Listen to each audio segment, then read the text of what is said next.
El 11S cambió el mundo, el 11S cambió la historia. El 11S no cambió una mierda, el 11S no cambió nada. Pero 90 días más tarde llegó el 11D, que fue la entrada de China en la OMC, la Organización Mundial del Comercio, que cambió el mundo, de la mano de Estados Unidos. Entonces dices, joder, si hay alguien que maneja los hilos del planeta, o es un idiota, o es un incompetente, o no se entera de nada.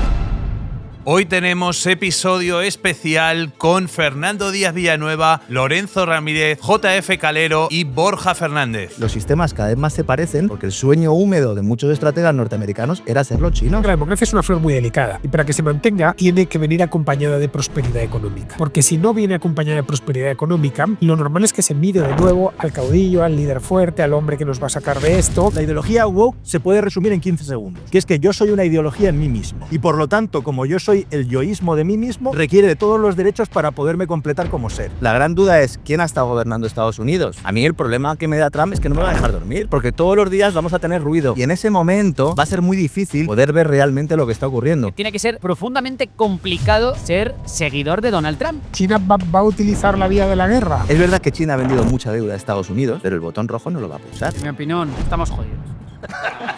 Jodidos. No sé por qué aplaudimos esto, la verdad. Dependemos comercialmente de China. Por el otro lado, dependemos de las transferencias tecnológicas estadounidenses y sobre todo de que Estados Unidos nos defienda ahora mismo con la guerra de Ucrania, con la llegada de Trump a la presidencia. Tiene una oportunidad, tiene un incentivo para decir, hasta aquí hemos llegado. O sea, esa posibilidad de que, por ejemplo, dicen, no, y si mete un pie en Taiwán. Es increíble todo el talento que hemos juntado en este podcast. Hemos ido al All Star para poder hablar de lo que sería la geopolítica y la situación actual de las organizaciones de poder. Además, este episodio especial se ha grabado en el gran evento de Inversión Racional 2025, donde hubo más de 500 personas dentro de un teatro y fue vibrante. Así que disfrutar de verdad de esta charla porque es carne de censura, pero nos da absolutamente igual. De verdad, es de muchísimo valor y sobre todo te va a posicionar muy bien en cuál es la hoja de ruta que va a haber a nivel mundial en los próximos meses o incluso en el próximo año. Así que dale un buen me gusta porque este contenido de verdad tiene mucho esfuerzo detrás y disfruta del episodio.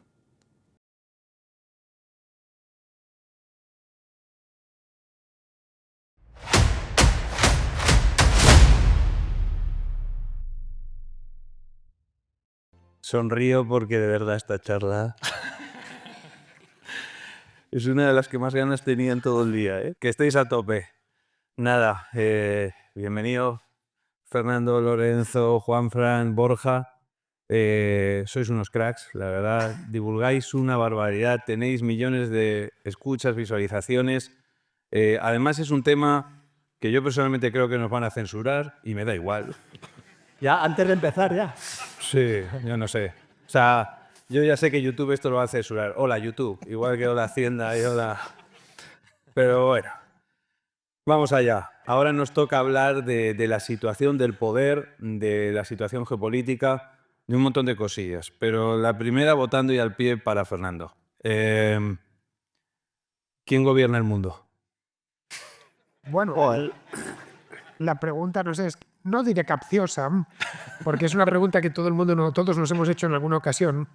A ver, esto no es una película de James Bond. No hay un tipo con un gatito gobernando el mundo. En el mundo somos muchos miles de millones de personas, hay 200 estados, por lo tanto es imposible que alguien solo lo gobierne, ni siquiera una corporación, ni un grupo de sabios. Es una idea un tanto conspiranoica eso de que existe alguien o unos pocos que gobiernan el mundo. Lo que sí hay es una serie de actores globales que tienen influencia sobre lo que pasa. No siempre se salen con la suya, pero todos en mayor o menor medida presionan. Por actores globales hay que tener en cuenta estados, sobre todo estados grandes, el peso que tienen Estados Unidos o China o las grandes potencias europeas, pues no es el mismo que tiene Nepal. Evidentemente nadie escucha al presidente de Nepal y en cambio todo el mundo escucha al primer ministro del Reino Unido, o por lo menos tiene voz en los asuntos internacionales. Luego están grandes corporaciones, grandes bancos, que también tienen su voz, organizaciones internacionales. Al final es un poco, digamos, un juego de poder en el que todos tratan de seguir su propia agenda, una agenda que está en movimiento y que es dinámica. Los intereses que pueda tener hoy Alemania o la propia España no son los mismos que tenía hace 15 años o hace 10, Y lo mismo se puede decir de las empresas. Es decir, no existe nadie que gobierne el mundo. Ya sé que es poco romántico decirlo, pero es que es verdad. No existe nadie que gobierne el mundo. Más salvo en las películas, no hay tal cosa. Si fuéramos en el mundo 1000 habitantes, pues sería fácil, o 2000, pero es que somos 8000 millones. Lorenzo. Bueno, yo en parte estoy de acuerdo con Fernando. De hecho, yo que sí que tengo un relato mucho más conspiranoico, siempre digo además que no es teórico, sino que es perfectamente demostrable. Yo intento siempre salirme de esa idea de que hay una serie de personas que gobiernan. Primero porque eso plantearía admitir que el socialismo entendido como esa injerencia política colectivista pues puede ser capaz de gobernar el mundo, lo cual pues evidentemente no es que solo no crea, sino que cada vez que se ha intentado ha sido un sonoro fracaso. Pero yo sí creo, porque bueno, pues sobre todo en las últimas décadas, quizás a partir de los años 70 del pasado siglo, pero sobre todo en las últimas décadas, sí que hay una serie de organizaciones, en las cuales están los estados, también están las gestoras de fondos, los propios bancos, entidades supranacionales en buena medida, no con una entidad propia, sino también, bueno, pues donde este tipo de instituciones, tanto estados como grandes empresas en esa especie de plutocracia moderna, algunos hablan de feudalismo tecnocrático, yo tampoco estoy muy de acuerdo con esa idea, pero en definitiva hay una agenda que está por encima de la agenda de los estados, que también es cambiante, pero no tanto, y que se plantean cómo llegar del punto A al B, y el punto B básicamente es conseguir más control. Esto es más viejo que el tabaco, esto es propio de la evolución del ser humano, siempre intentar tener más control. Ha habido momentos en la historia donde ha habido movimientos totalitarios claramente buscando esa idea, y yo creo que el mayor peligro que hay ahora mismo es que los que se disfrazan de democracias, los que se supone que están llevando esa libertad al mundo, los del mundo libre, ¿no? Como se planteaba con esa idea tan de propaganda durante la Guerra Fría, bueno, pues están viviendo dentro involuciones democráticas notables y están yendo a movimientos de control que en buena medida no responden ni siquiera a intereses nacionales, porque eso podría ser incluso comprensible, que cada uno defendiera sus intereses nacionales, sino que responde a intereses supranacionales de algunos estados que tienen más mando en plaza. Han mencionado Fernando Estados Unidos y China, esos dos grandes bloques. Si queremos hablar de los BRICS, en definitiva, los BRICS son China, y luego el mundo anglo, con ese Reino Unido que ha ido perdiendo poder a lo largo de los tiempos, aunque sigue manteniéndolo de forma más o menos oculta, y luego una Europa que está condenada a salir por el desagüe de la historia, ¿no? Yo creo que ese es el principal elemento ahí, una Europa que ha perdido todo tipo de voz, ha perdido todo tipo de voto. Y si me preguntas quién gobierna el mundo, bueno, pues realmente Europa cada vez pinta menos en ese gobierno del mundo, ¿no?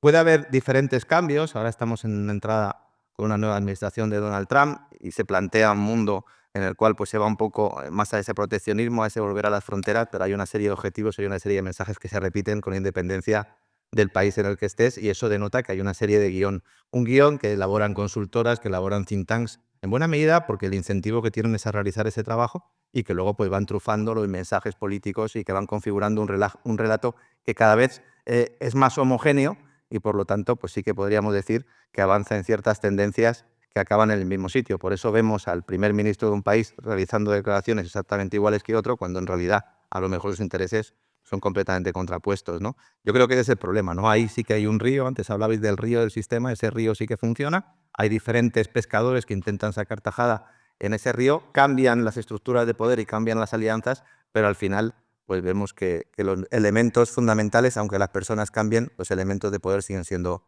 no solo los mismos, sino yo creo, y esa es mi gran preocupación, siguen siendo mucho mayores y mucho más relevantes, ¿no? Al final es una teoría de juegos, ¿no? Aquí intentan todos Bueno, es que el incentivo conseguir el mayor poder posible, ¿no? evidentemente, fíjate, por ejemplo, ahora lo que ha pasado con todas esas grandes tecnológicas, con esos grandes bancos, que llega Trump y de repente ya el cambio climático nos da igual. Soy Apple y monto un anuncio en Navidad donde otra vez vuelvo a respaldar la idea de familia. Toda esa idea y dices, no, es que ahora cambian los cromos. Ya, bueno, tu objetivo sigue siendo el mismo. Ojalá, yo siempre lo digo, y al final esto es un poco gamberro, ¿no? Pero es que yo soy así. Ojalá el personal solo quisiera ganar dinero. Ojalá, porque entonces sabríamos que ese incentivo es ganar dinero. El problema es que hay más de todo eso, ¿no? Hay más que todo eso, que es esa ansia de poder que tradicionalmente han tenido los estados, y ahora las grandes corporaciones, no sé si han secuestrado las grandes corporaciones a los estados o los estados han secuestrado a las grandes corporaciones, podríamos verlo desde los dos puntos de vista, pero al final el cliente deja de ser cliente para ser casi exclusivamente contribuyente para los dos factores, y ese es el mayor problema que veo yo en estos momentos, ¿no? Juanfran. Por aportar algo a a lo que ya se ha expuesto. Yo soy muy fan de una cosa que decía el genio que fue el gran capo de Apple, que decía algo así, que estamos viendo la televisión y nos encabronamos muchísimo, perdona por la expresión, con lo que vemos, con lo que está pasando, y lo que tendemos a pensar es que hay una conspiración, ¿no?, que va en contra de nosotros, ¿no? Y él decía, lo verdaderamente duro, lo verdaderamente complicado es cuando te das cuenta de que detrás de eso no hay ningún tipo de conspiración, ¿no? Es como un despertar al revés. A mí lo que me pasa con todo esto de los hilos que mueven el mundo es un poco lo que me pasa con los ovnis. Es decir, que hay cosas interesantes alrededor, pero hay tanta morralla que lo rodea, que es como es un tema que me desinteresa, ¿no? Porque como no voy a ser capaz nunca de llegar a abrir la última puerta que te va a enseñar supuestamente el trofeo, pues como que mentalmente es un juego que no me interesa mucho. Lo que sí que es cierto, como digo, por aportar algo nuevo o incorporar algo nuevo, es que entramos en unos tiempos en los que va a cambiar todo en el sentido de que los poderes ya son supranacionales y ni siquiera ya manan de los poderes de los estados. Y me voy a explicar. La historia de la humanidad es la historia de la evolución de la tecnología a través de la tecnología militar. Y todos los grandes inventos a lo largo y ancho de la historia de la humanidad han estado vinculados con empresas o con científicos que trabajaban para los militares. Y ahora, por primera vez en la historia, tenemos empresas, tenemos empresarios que tienen unas capacidades tecnológicas y unas capacidades económicas que son superiores a las de los propios estados. Y algunas empresas que tienen muchísimo más poder económico que los propios estados. Esto que ya lleva pasando desde hace 20, 25 años, ahora por primera vez ha manado con muchísima fuerza con todo lo que está pasando en Estados Unidos de América y con todo lo que está pasando en China, que si nos fijamos, al final no hay tanta diferencia, porque al final China se ha convertido en un tecnoestado que está al servicio del poder. Y Estados Unidos era un tecnoestado que no estaba al servicio del poder y, llegado a determinado poder, se ha convertido en un servil también del Estado para seguir manteniendo su poder, ¿no? Tenemos que pensar que Jeff Bezos se compró el Washington Post para tener una influencia en determinadas ideologías y hemos visto cómo todos, de una manera, me vais a perdonar, pero me parece bastante, no sé si decir patética, pero llamativa, como todos se han alineado poniendo la pasta por encima de la ética, ¿no? Y al final lo que se están conformando son dos superbloques en los que precisamente lo que se va a pelear es por la supremacía sobre el máximo de planeta y el máximo de los recursos del planeta. A mí me hace mucha gracia, por ejemplo, además, cuando nos hablan de estas cosas, se nos habla mucho del 11S. El 11S cambió el mundo, el 11S cambió la historia. El 11S no cambió una mierda, con perdón. El 11S no cambió nada. Pero 90 días más tarde llegó el 11D, con D de dedo, en el año 2001, que fue la entrada de China en la OMC, la Organización Mundial del Comercio, que cambió el mundo completamente. De la mano de Estados Unidos. De la mano de Estados Unidos. Entonces dices, joder, si hay alguien que maneja los hilos del planeta, o es un idiota, o es un incompetente, o no se entera de nada. Porque qué mal que lo está haciendo, ¿no? Que le ha regalado a China un poder omnívodo, le ha dado una patada a una bola de nieve que ha empezado a girar y ahora no hay quien frene, ¿no? Cuenta Kissinger en su libro sobre China, precisamente, que hay un momento en el que Clinton está dudando y son precisamente las empresas de Wall Street las que le dicen no, por favor, que China entre en la Organización Mundial de Comercio. Y entonces, a partir de ahí, produce esa entrada. Bueno, pues de aquellos polvos estos lodos, o viceversa, perdón. Y lo cierto es que al final yo creo que no nos tiene que preocupar tanto la pregunta, porque yo creo que el ser humano es profundamente imperfecto, profundamente incompetente, y no hay nadie que sea capaz de acumular tanto poder como esa imagen que todos nos viene en la cabeza del inspector Gadget de una mano acariciando un gato, ¿no?, y una pantalla delante. Eso no existe, pero lo cierto es que sí que existen ciertos niveles de poder ahora tecnoeconómico que son los que nos van a condicionar la existencia en los próximos años y debemos de ser muy conscientes de ello. Borja. Muy bien, muy bien. Calero. Estoy bastante de acuerdo con Calero. Bueno, lo primero, vaya la que has liado. Es tremendo lo que tanta gente aquí escuchando hablar sobre economía, finanzas, geopolítica, espectacular. Yo tampoco creo mucho en la mano acariciando el gato, pero por ser un poco didáctico, vamos a ver, ¿no?, cuáles son las instituciones o qué es lo que mueve el mundo. Por un lado están, que tendemos a darles menos importancia de la que tienen. Por un lado están los estados modernos, es decir, los gobiernos, ¿no? Los políticos todavía tienen muchísimo poder y son los que establecen el marco en el que las personas, las empresas se relacionan. Luego hay un debate porque ahora muchos estados están cediendo parte de su soberanía a entidades supranacionales. Tenemos la ONU, tenemos pues, uno de los proyectos más ambiciosos que ha hecho la humanidad, que es, por ejemplo, la Unión Europea. Tenemos alianzas militares como la OTAN, tenemos alianzas económicas como el Mercosur, la Unión Europea, todo esto. Vale, hay un debate muy importante entre cuánta soberanía deben ceder los estados a estas entidades supranacionales en pos de establecer un marco común. Y luego, por otro lado, ¿vale? Esto vamos a decir que es como los gobiernos, como entendemos lo que es un gobierno.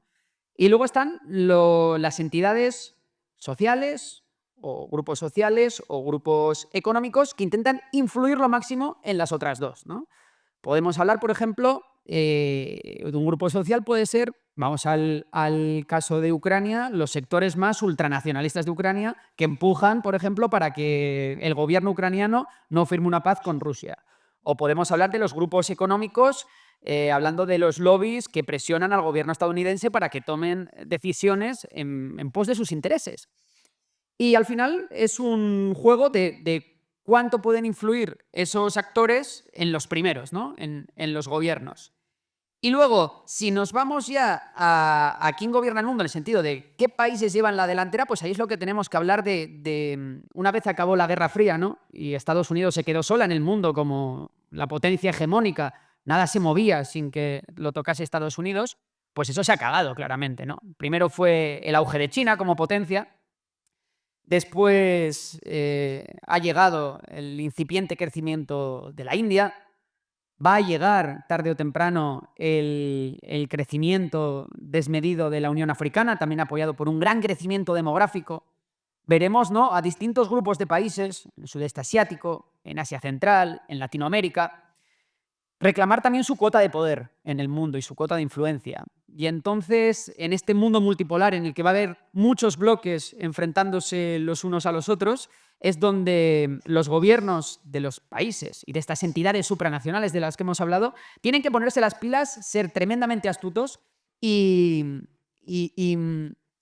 estar muy abiertos, ser muy permeables al no poner líneas rojas entre bloques, ¿no? Entonces, posiblemente este nuevo mundo multipolar acabe haciendo compañeros muy extraños de cama, sí, ¿no? Podemos ver a la Unión Europea acercarse a China ante la llegada de Donald Trump. Podemos ver a la Unión Africana acercarse a Latinoamérica. Podemos ver a India acercarse mucho más a, yo que sé, a Estados Unidos. Pues lo veremos, ¿no? Pero nos ha tocado vivir un mundo apasionante, yo creo. Estábamos analizando en la charla anterior el tema del dinero, ¿no? De la materia prima que mueve el mundo ahora mismo. Y claro, ese dinero, cuando tú estás... Yo pienso muchas veces en el juego, creo que se lo escuché a Pedro Baños una vez, con el tema del símil del recreo, ¿no? Que decía de que hay unos matones por un lado, hay otros matones por otro y tú te alías, ¿no? Algunos de ellos para que no te peguen en el recreo, ¿no? Estaba en el primer capítulo de eso. Esto es algo así, ¿no? Pero además, también hay otro factor que es, claro, todo el mundo intenta, creo que lo explicabas tú, Lorenzo, cuando tuvimos la charla, lo del tema de la fuente de miel, que va cayendo, ¿no? Bueno, eso ya es el efecto Cantillón. El efecto Cantillón famoso. El efecto Cantillón que te indica que los que están más arriba en la pirámide no es la pirámide conspiranoica, sino la pirámide de recepción de ese dinero, que en este caso sería el sector financiero, es el que primero tiene la masa monetaria, el que primero tiene la liquidez y por lo tanto no se come la inflación y de hecho aprovecha no solo para crear más masa monetaria, sino para aprovecharse del sistema, ¿no? Entonces al final vemos, hablando antes de extraños compañeros de cama, antes se debatía mucho sobre el tema del Tesoro y la Reserva Federal, pues vemos cómo llega un COVID, se produce la mayor impresión de dinero de la historia y entonces lo que hace la Reserva Federal es llamar a JP Morgan para que le ayude a colocar los activos. Entonces dices, bueno, y ahora hay gente tirándose de los pelos porque dice, no, es que han nombrado para responsable de la Oficina de Eficiencia Gubernamental a un tipo que es uno de los que más contratos tiene con el Estado.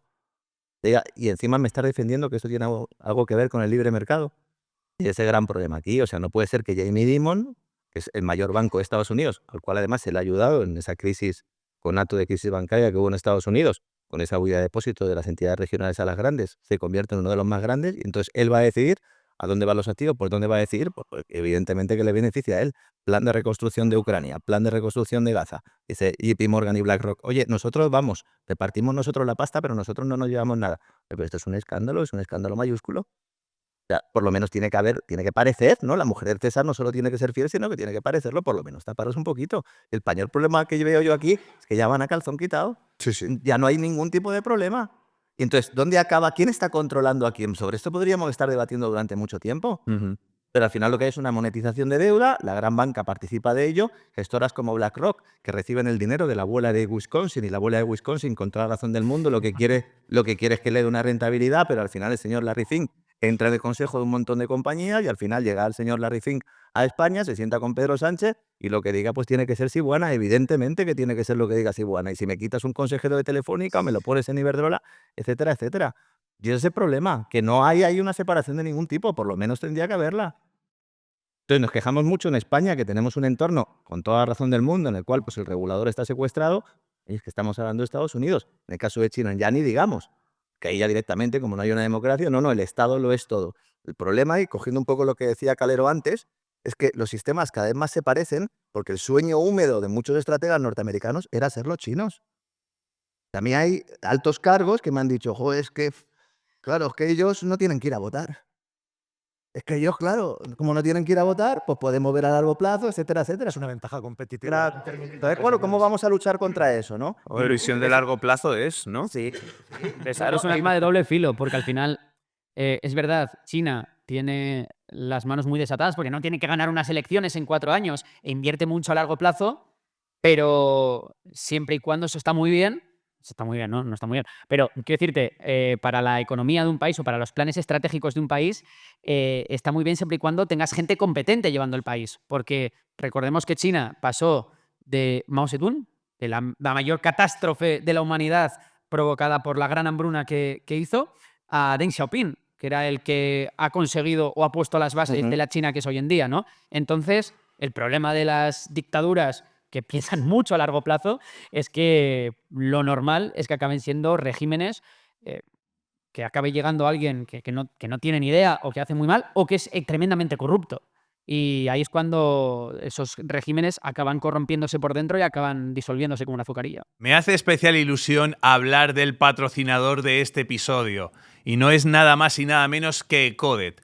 Ecodet es el desarrollador web de inversionracional.com, una web que ha dado un paso gigantesco a nivel de velocidad y de optimización en el último año y medio, 2 años que trabajamos con ellos, y la verdad es que yo puedo dar fe de que es una auténtica barbaridad toda la velocidad que consigues solo haciendo 4 cosas y ajustando 4 cosas que ellos saben hacer muy bien. Además, estáis de enhorabuena porque hemos habilitado una página en inversionracional.com/ecodet con un descuento del 30% de por vida de todos los servicios y productos que ofrece la propia empresa, y además vas a poder desarrollar tanto tu página web en segundos, en minutos con inteligencia artificial, y no solo eso, sino que también podréis acceder a trabajos a medida, a productos o servicios a medida para vuestras empresas o vuestros proyectos empresariales dentro del propio Ecodet. Así que corre, métete en inversionracional.com/ecodet y reserva sus servicios porque merecen 100% la pena. Dice tremendamente corrupto, Fernando. El tema de la democracia, también hay mucha corrupción en la propia Bueno, la democracia. corrupción es inherente al ser humano. Siempre Por la eso. vamos a encontrar.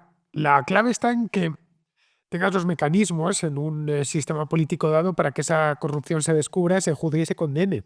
En China, por ejemplo, pues no se puede ni descubrir, ni juzgar, ni condenar. China probablemente sea, en términos absolutos, el régimen más corrupto del mundo. Hay mucho dinero y el sistema es de partido único. No hay, si alguien en China, a alguien se le ocurre poner en un blog que tal o cual líder del partido provincial pues se lo está llevando crudo, probablemente termine en un paredón de fusilamiento y le hagan pagar la bala a la familia, que es una de las maneras en las que los chinos se quitan de en medio a gente incómoda. Por eso es sorprendente que en Occidente tanta gente haya desarrollado esa admiración, un tanto acrítica, hacia regímenes como el chino. Se quejan de que en Europa las cosas no marchan bien, que hay problemas con la libertad de expresión, que la democracia se ha desnaturalizado, pero en cambio están mirando a un régimen tenebroso, como es el caso de la China popular. Así que cuando buscamos soluciones a nuestros problemas, quizá muchos no están mirando en la dirección adecuada, otros directamente miran a la Rusia de Vladimir Putin. No lo sé, nuestras democracias tienen infinidad de problemas, la nuestra en concreto, la española, cualquiera que lea el periódico los conoce bien. Pero se trataría en cualquier caso de mejorar esa democracia liberal, no de buscar inspiración en no democracias. No voy a llamar eso que utilizan los politólogos de régimen iliberal, sino no democracias o abiertamente El problema es dictaduras. cuando las personas, ¿no? que tienen que tomar ese tipo de decisiones ven a China como ese sueño húmedo, ¿no? Más allá de un analista o no, ¿no? Yo siempre, en referencia a lo que comentas, además siempre lo suelo decir en mis programas, yo siempre planteo, oye, vamos a limpiar nuestra casa, es decir, vamos a dejar de fijarnos, está claro que China es una dictadura, está claro que en Rusia podemos decir lo que queramos, régimen autoritario, como quieras llamarlo, pero no es una democracia. Aquí el problema es las democracias que pretendemos o aspiramos a llevar nuestro modelo al resto del planeta, cuando en realidad nuestras democracias se están pudriendo y cada vez tienen más venas totalitarias.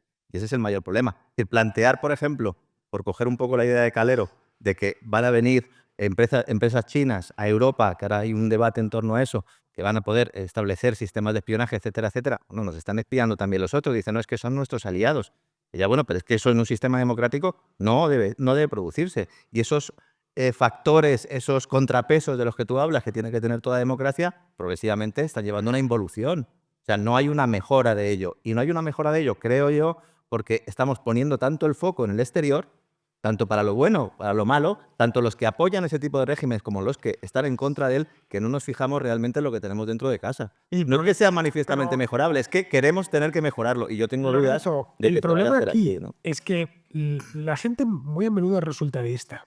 Es decir, piensa que buena parte de lo que conocemos de China lo conocemos a través de la propaganda del propio régimen. Esas imágenes tan vistosas de rascacielos en Shanghái o en cualquier ciudad, de lo bien que les va, lo que producen. Vemos productos made in China a nuestro alrededor.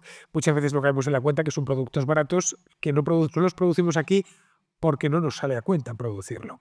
Son productos comoditizados, la mayor parte de las La veces. causa del déficit comercial de Estados Unidos es esa. Sí, claro, pero a nadie quiere producir en juguetes de plástico, porque no compensa, vamos, en una palabra. Los estadounidenses se han especializado en producir, o los alemanes, en producir productos más caros o que están más arriba en la cadena de valor. Pero se percibe cierto bienestar, que cualquier chino se cambiaría por ser europeo, por ser estadounidense o por lo menos por vivir aquí. De hecho, nadie emigra a China y en cambio hay comunidades chinas en todos los países de Occidente, comunidades, por cierto, que siguen creciendo. La clave está en que entre lo que vende la propaganda, más la idea de que las cosas no nos van bien, porque nuestras propias élites, especialmente las europeas, han estado haciendo experimentos con la economía, muchos, especialmente la gente joven, es curioso, y esto las encuestas, tanto en España como en otros países, no dejan lugar a dudas. Muchos consideran que la democracia les conduce hacia la miseria. Para que una democracia sea estable, tiene que proporcionar medios de vida. Es decir, la gente le tiene que ir bien si no piensas que la democracia no te resuelve. Esto en la América hispana se ha visto mucho. Bueno, esto es un poco lo que plantea más de la evolución del capitalismo, ¿no? Estar en el umbral de la subsistencia. Lo que pasó en la periodo de entreguerras realmente no nos va bien. Vale, tenemos democracia, podemos publicar en los periódicos si queremos, hay elecciones. Luego la política, pues bueno, es defectuosa en todos los países, pero hay cierta transparencia, pero a mí no me va bien. Lo que pasó en Alemania en los años 30 al principio, lo que pasó en Italia en los años 20 después de la guerra, lo que pasa en la América hispana continuamente, recuperan la democracia, hacen constituciones ejemplares, con una cantidad de contrapesos admirable, le ponen límites de elección a los presidentes y a la vuelta de 20 años están de nuevo con el caudillismo. Es decir, la democracia, para que se mantenga, la democracia es una flor muy delicada y para que se mantenga tiene que venir acompañada de prosperidad económica. Porque si no viene acompañada de prosperidad económica, ley de desarrollo, lo normal es que se mire de nuevo al caudillo, al líder fuerte, al hombre que nos va a sacar de esto. Y claro, ahora tenemos el ejemplo de China. China, a diferencia de lo que fue la Unión Soviética, que era una cárcel inmensa llena de gente viviendo con lo justo, en China sí se percibe desarrollo económico y es indiscutible que lo ha habido en los últimos, sobre todo 30 años, desde los años 90. Bueno, claro, ¿por qué mal que bien? Oye, ellos tienen trabajo, en cambio nosotros no, y ellos van para adelante y vemos los desarrollos urbanísticos, etc. Si bajas más y estudias más el desarrollo de China, especialmente desde la crisis, desde el año 2008-2010, lo que vemos es que el gobierno chino ha ido colocándolos, como son incentivos políticos, ha ido colocándolos donde no debía ponerlos. Es decir, la burbuja inmobiliaria que tienen, yo no sé en qué momento reventará eso. Pero en fin, nadie puede decir nada porque no se puede el sistema autorregular. Porque hay un proyecto, llamémoslo imperial, del partido que quiere llegar al año 2049, que es cuando se cumple el centenario de la Revolución China, convertido en la potencia hegemónica del mundo. Es decir, en sustituir a Estados Unidos sin darse cuenta sin hacer la lectura clave, y es que Estados Unidos llegó a ser la potencia hegemónica después de 2 guerras mundiales. Es decir, nunca se ha cambiado de hegemón en la historia sin una guerra de por medio. Quizá lo que están contemplando es que quizá ya tengamos una guerra devastadora de aquí al año 2050. Porque si no, no hay. Habida cuenta de que los Estados Unidos Estados Unidos, Nueva York es la capital de las finanzas, el dólar es la divisa internacional, todas las materias primas se comercian allí, se venden y se compran allí. La cultura predominante es cultura occidental. Los chinos tienen que aprender nuestro alfabeto, yo no tengo que aprender el suyo. Los chinos van vestidos como yo no como ellos. Es decir, que la preponderancia occidental es absoluta en nuestro mundo. La idea esa de la decadencia en Occidente no existe. El Occidente nunca ha tenido mayor presencia. Hasta se saludan dando la mano, no agachando la cabeza, dando un cabezazo al otro. Es decir, que si quieren realmente cambiar, como pretende Xi Jinping y compañía, y convertir al mundo en algo parecido a una suerte de planeta chinizado, lo tienen complicado porque no han entendido bien cómo un país se convierte en una potencia hegemónica. No han entendido bien cómo España llegó a serlo, la España de los Habsburgo en los siglos XVI y XVII, claro. o el Reino Unido de la Reina Victoria, o los Estados Unidos de los últimos años. Carecen de aliados fiables, no tienen comunidades culturales afines, como sí tienen los Estados Unidos. En fin, que este temor horroroso por China es el que pudo tener, no lo sé, quizá la Europa de los años 30 por los regímenes fascistas, que llevaban implícita la semilla de su propia destrucción. Vamos a ver, os quería comentar una pequeña anécdota vinculada para apuntalar tu argumento, que estoy completamente de acuerdo. Primero, China jamás ha sido un país expansionista hasta en estos últimos años, en los que se quiere convertir en un imperio, porque siempre ha estado, digamos, vinculado con el mundo de una manera comercial, pero no de una manera de imposición del Estado. Y esta es la primera vez en la historia que lo estamos viendo. Y se habla incluso, la Gran Guerra sería la Guerra de Taiwán, que podría suceder mucho antes de la fecha que has mencionado. Y yo hice un pequeño experimento con mis seguidores, les hice una pregunta que era una putada, que básicamente, hablando de degradación de la democracia, les preguntaba, ¿usted qué preferiría? Y muchos se quejaban por la pregunta, pero la pregunta era cerrada, por supuesto. A o B, ¿usted qué prefiere? ¿Vivir en la España actual que estamos viviendo ahora mismo? ¿O ser un ciudadano que vive en China con un potencial de prosperar como trabajador y como ciudadano superior al que tenemos aquí, pero con todos los condicionantes de lo que es la sociedad de China? ¿Cuál creéis que fue el porcentaje a favor de vivir en la democracia española o en la dictadura china? Bueno, pues sorprendentemente para mí no había tanta diferencia. 55-58 preferían la democracia que tenemos aquí frente a un 40 y pico que preferirían estar en la China actual. Lo cual es una señal de alerta brutal, claro, de cuál es el nivel de degradación que están viviendo nuestras democracias ahora mismo. Claro. Y el nivel de descontento que hay en la sociedad, que como muy bien estabas comentando, Lorenzo, entre bambalinas, al final es un descontento que nos llevamos a la cama, lo trituramos mientras dormimos y mañana por la mañana volvemos a ser el mismo zombi, ¿no? Que es manoseado y vilipendiado por el sistema en el que vivimos, ¿no? ¿Hasta dónde llega esto? Bueno, no me quiero adelantar a preguntas ni pisotear el discurso de los compañeros, pero verdaderamente estamos en un momento muy preocupante para las democracias, y esto no hace falta que lo diga yo ni lo diga nadie, porque tenemos muchas señales, ¿no? Hacía no hace mucho, creo que era Felipe González, cuando se cayó no hace mucho el edificio se derrumbó el edificio de Miami, él decía, ojo, porque las democracias, el edificio, tú puedes ver que le salen grietas y tiene grietas y tú sigues viviendo en él y sigues viviendo en él durante años. Pero es que de un día para otro el edificio se viene abajo, sin que nadie te avise, ¿no? O sea, llega un momento de que no hay marcha atrás, y ese momento de no marcha atrás no lo controla nadie. Ahí lo dejo.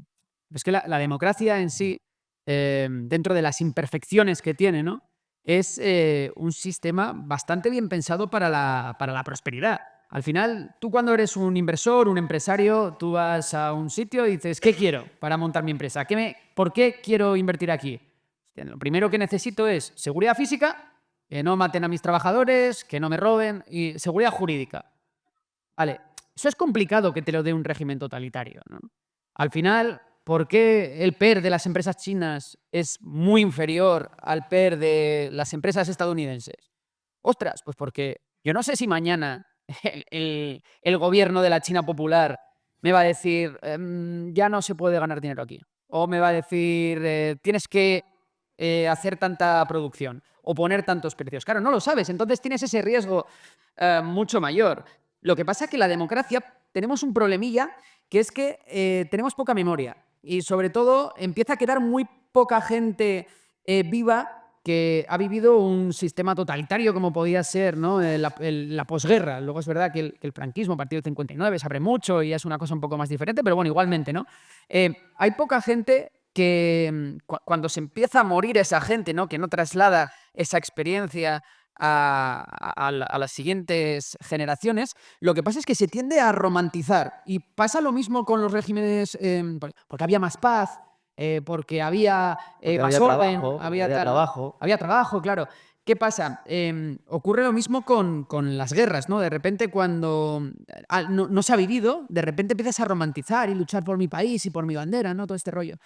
Lo que quiero decir con esto es que tenemos que hacer todos un ejercicio de empatía, un ejercicio de entender, de aprender sobre la historia y de una defensa a ultranza de la democracia. Es una cosa que está en la responsabilidad de todos y no podemos permitir o intentemos que hacer por hacer entender a nuestros, oye, pues nosotros desde nuestros canales, la gente que nos está viendo, pues en sus círculos, ¿no? De que es muy importante hacer ese trabajo pedagógico sobre las bondades de un sistema democrático frente a una autocracia. Hablemos de Trump. Vale, ya hemos visto que os quería preguntar por todo el tema de la democracia, pero lo habéis explicado tan perfectamente que ya no tiro más del hilo. Pero claro, ahora ha llegado una figura que es Trump, que después de lo del Capitolio, luego vuelve, luego la gente con ese descontento, esa caída del wokismo. Todo este movimiento me interesa mucho vuestra opinión, porque creo que va a marcar los próximos 4 años. Aquí estamos rodeados de gente que les interesa la inversión. Claro, Trump es un terremoto en todos los sentidos, para asignación de capital, para política monetaria, para situación geopolítica, para volatilidad en los mercados, para todo. Y además, aunque Estados Unidos se supone que una de las mejores democracias del mundo, eso habrá que verlo, también por los lobismos y todo esto, pero ¿qué opinas, Fernando, de la llegada de Trump? Bueno, esto habrá que verlo, porque todavía no lo sabemos. Me lo podrías preguntar dentro de 4 años, entonces te daría una contestación informada. A ver, me parece sorprendente que haya ganado las elecciones, aunque esto ya fue hace 3 meses, porque hace solo un año nadie daba un centavo por él. Que cuando empezaron las primarias, en enero del año pasado, tenían varios competidores, algunos fuertes, entre ellos Ron DeSantis, estaba también Nikki Haley, en fin, que yo no tenía muy claro quién iba a conseguir ganar esas primarias y las ganó de calle pues casi desde el principio. En los caucus de Iowa ya se vio que iba como un cohete y a partir de ahí yo ya empecé a ver, para el Super Tuesday ya era clarísimo que iba a arrasar, se llevó la nominación de calle y luego los demócratas no presentaron nada sólido. Es decir, esto no solo hay que ver la fuerza de Donald Trump, que le ha votado la mitad de la población, sino la incapacidad de los demócratas para presentar nada medianamente potable. Tenían a Joe Biden, un tipo desprestigiado, que además estaba ya con serios problemas de motricidad y diría de algo más, ¿vale? Pues, en fin. Bueno, tampoco hay que ser demasiado duro con la gente anciana, ¿no? Pero que no estaba para presentarse a unas elecciones. Sobre la marcha, le sustituyen con la que había sido su vicepresidenta, Kamala Harris, que era más conocida por el nombre que por cualquier otra cosa porque había estado 4 años desaparecida. Pero no ya desaparecida para el extranjero, para los propios estadounidenses. Y entre medias le intentan matar en un mitin en Pensilvania, que él responde de forma heroica, levantando el brazo con una herida aquí en la cara. En fin, en aquel entonces ya se vio que la victoria era prácticamente segura. La victoria es cosa suya, es decir, sí que se la puede atribuir, pero una vez en el gobierno, Donald Trump, como ningún presidente de Estados Unidos, es un rey absoluto. La cantidad de contrapesos que existen en la democracia americana, pues esto lo tenemos en Tocqueville, y es que realmente el presidente, quitando los aranceles y la política exterior, es que apenas tiene libertad para hacer lo que le viene en gana. Y aun con la política exterior, si quisiese declarar la guerra o quisiese invadir un país, le tendría el Congreso que aprobar el presupuesto para poderlo hacer. Lo que sí está cambiando, así de primeras, es el discurso. Y esto lo hemos visto en estas órdenes ejecutivas de esta última semana. Lo que está viniendo a decir es: se ha acabado la tontería, se ha acabado la fiesta y los incentivos que voy a colocar aquí y allá van a ser diferentes. Esto lo hemos visto, por ejemplo, el caso de la historia esta del wokismo, ¿no? Que lo va a quitar lo de los reglamentos estos de diversidad, equidad e inclusión. Bueno, es el gobierno federal. Ya veremos si en los estados, en las empresas, en todo esto, esta piedrecita que ha lanzado forma ondas concéntricas que llegan a otras partes. También es verdad que llega en un momento, porque llegó en 2016 cuando empezaba bueno, había empezado poco antes, pero esta marea estaba en alza. La marea, llamemos la perroflauta para que todos nos entendamos, está retirándose. Claro, así cualquiera. Tiene el animal medio muerto, pero no le voy a rematar. Entonces, está la gente ya bastante alta. Entonces, Me acuerdo además de escuchar un programa tuyo hablando del perroflautés de Rejón y eso. Tiene una enciclopedia, él tiene una enciclopedia. Yo me descojonaba, de verdad, en yo serio. avisé, como que Sandra, de lo que venía.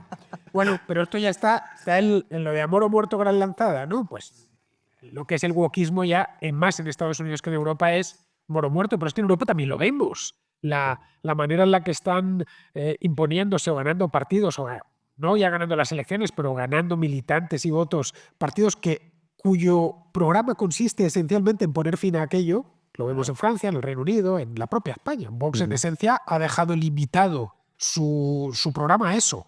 Bueno, Trump no es más que una consecuencia de una marea que hay en Occidente. En algunas cosas puede ser excesivo, y de hecho lo es. Me parecía en 2016 esencialmente un macarra de Nueva York, y sigue siendo un macarra de Nueva York, pero claro, tampoco me gustaba mucho Joe Biden, que era pues un tipo de la ciénaga, ¿no? Salido, senador toda la vida. Al margen de las consideraciones personales, sí que puede ser importante en cuanto al cambio ese de discurso, que puede traer consecuencias que en algunos casos pueden ser buenas. En este aspecto puede ser bueno. En otros ya no lo sé. Y ya veremos si salta al Atlántico. Que hay ciertas historias que se retrasan bastante. Estados Unidos tarda 6 años en pasar al continente europeo y 10 en llegar a España. Y las propias órdenes ejecutivas que, bueno, al final hay gente que piensa que son una especie de reales decretos a la española y no. Él plantea una serie de guías que luego, además, por la propia estructura federal de Estados Unidos, tienen que ir repartiéndose, ¿no? Hablábamos, por coger justo donde lo estabas dejando tú, evidentemente la primera consecuencia, el primer elemento diferencial es que tenemos una persona con voz súper histriónica que quiere montar un circo continuamente con un tipo que no podía hablar. Entonces, a partir de ahí ya tenemos un contexto importante. Claro, el tema es, la gran duda es, ¿quién ha estado gobernando Estados Unidos? No ya durante los últimos 4 años. Eso es lo que me lo compras en los últimos 2 años, ¿quién ha estado tomando las decisiones? Quietante. Claro, porque uno analiza, por ejemplo, el tema estrella de las sanciones económicas a Rusia, ¿no? Que podríamos decir, claro, el propio Financial Times decía que esas sanciones se articulan con Mario Draghi, un tipo que no tenía ningún cargo en Europa. Ursula von der Leyen le dice, Mario, haz tu magia, por aquello del mago Mario. Luego se le dan el encargo a la zarina, ¿no? A la amiga de The Economist y de Soros de Canadá, Chrystia Freeland, que sale corriendo ahora, dejando al pie de los caballos a un Justin Trudeau, que ha sido una marioneta toda la vida. Es ella quien elabora esas sanciones y se las da el Tesoro de Estados Unidos. Y bueno, en realidad, ¿quién está tomando las decisiones, no? Yo el tema de Trump, cuando él llega... Yo ya sabes que yo estoy en contra de todo. O sea, yo soy tendido 7. A mí todo me parece mal, ¿no? Es que yo creo que al final eso es... Dado que tengo la personalidad, pues, lo he intentado tratar con un psicólogo y al final pues decidí hacer un podcast.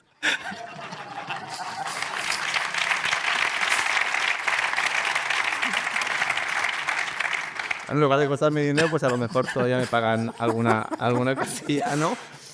Pero tú ves a Trump y hay que tener muy claro una cosa. Este tipo, primero, es un Trump que ya ha estado en la presidencia.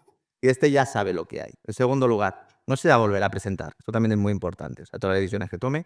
Tiene 2 años hasta las elecciones de midterm, porque luego ya veremos en función de cómo vayan configurándose los apoyos políticos en Estados Unidos, va a tener manga ancha.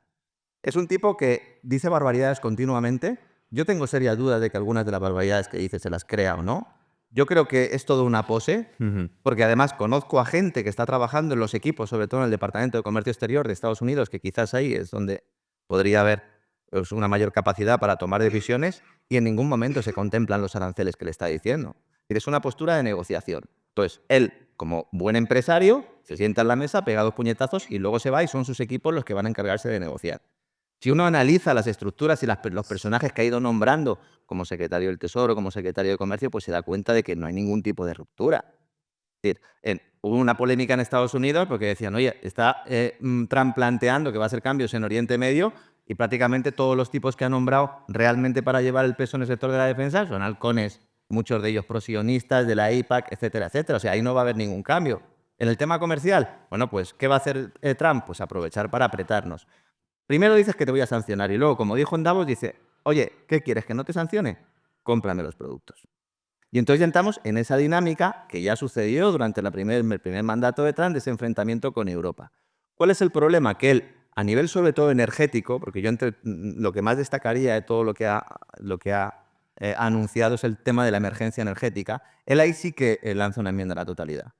Y él sí plantea el salirse de toda esa idea de los criterios ESG, que los bancos también se han ido saliendo de esa idea de la deuda verde que nosotros aquí en Europa vamos a seguir manteniendo por obra y gracia de Ursula von der Leyen y de la señora Lagarde. Entonces, da igual lo que pase en el resto del mundo, nosotros vamos a seguir con esa soga verde. Ellos no, y ellos van a apostar por una vía en un momento en el que, y de la mano de la industria tecnológica, va a hacer falta cada vez más energía. Entonces, en ese contexto, yo creo que ahí sí que es un game changer importante. También te digo una cosa, en buena medida, parte de las restricciones que puso Biden a las explotaciones de petróleo y sobre todo a la exploración de nuevos yacimientos de gas, lo hizo por orden o por recomendación, vamos a decirlo así, de la propia industria porque necesitaba unos precios altos. Es decir, no veamos todo blanco-negro porque realmente no lo es. A mí el problema que me da Trump es que no me va a dejar dormir. No nos va a dejar dormir porque todos los días vamos a tener ruido. Y en ese momento va a ser muy difícil, incluso para las personas que nos dedicamos a esto todos los días, poder ver realmente lo que está ocurriendo. Y es el principal problema de Trump, que genera muchísimo ruido. Y luego viene acompañado por unos señores que han tomado la Casa Blanca, que son Elon Musk y sus muchachos, con un señor que se llama Peter Thiel, que si hay uno que es el del gatito, es este. Este sí que da miedo. Claro. Este sí que da miedo. O sea, el de Palantir Technologies, el del... ¿No? Como Saruman, ¿no?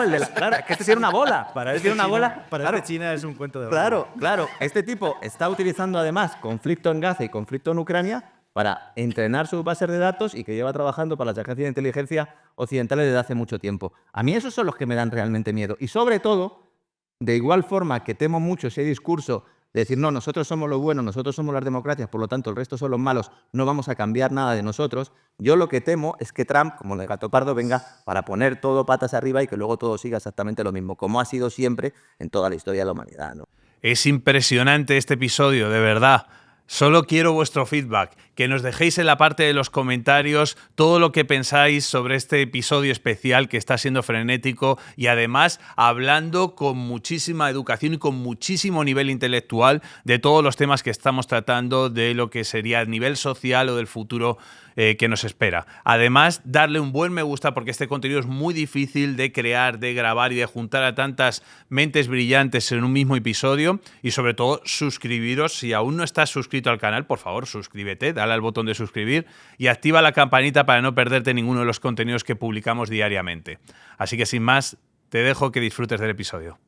Y bueno, por si alguien, supongo que la mayoría de aquí habréis oído hablar del ensayo de Thiel, de 0 a 1. Si no lo habéis leído, se leen 2 horitas. Es un tío tan liberal que defiende los monopolios. O sea, echadle un vistazo porque verdaderamente, o sea, se va tan al extremo que llega a lugares donde es complicado de asimilar. Por no repetir y convertir esto en una repetición, yo creo que los demócratas no podían haberlo hecho peor y uno de los grandes pecados de Kamala Harris precisamente no ha sido no marcar totalmente la distancia con el señor al que han quitado de en medio. Un señor, por cierto, que es más joven que Donald Trump cuando entró como presidente, pero evidentemente en distintas formas no físicas e intelectuales.